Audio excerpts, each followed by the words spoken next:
এমনও তো হয় যে একজন মানুষ ৮০ বছর হলেও সে তরুণ, তো সেই মানুষের জন্য সঠিক সময় তাহলে কি আবার ২৫ও বৃদ্ধ হয়ে যায়? না দেখো, মানুষ কখনো বৃদ্ধ হয় না।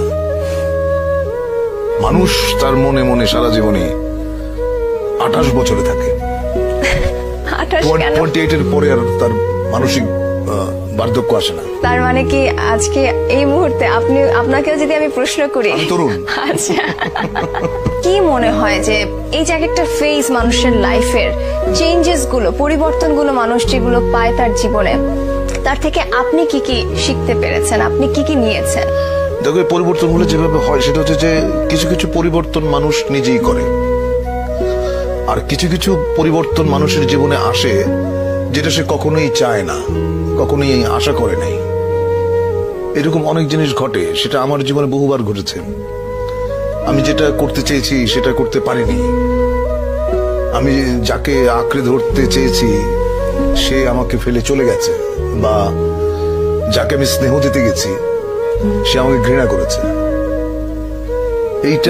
এইটা তুমি আমার মেয়ের বয়সী, একসময় তুমি আমার মতো বয়সে আসবে, তখন তুমি বুঝবে আমি এখন তোমাকে কি কথা বললাম। অনেক আগে বইয়ে পড়েছিলাম যে মানুষ আশায় বাঁচে, মানুষের বেঁচে থাকার জন্য একটা মুগ্ধ করার কোনো বিষয় থাকে।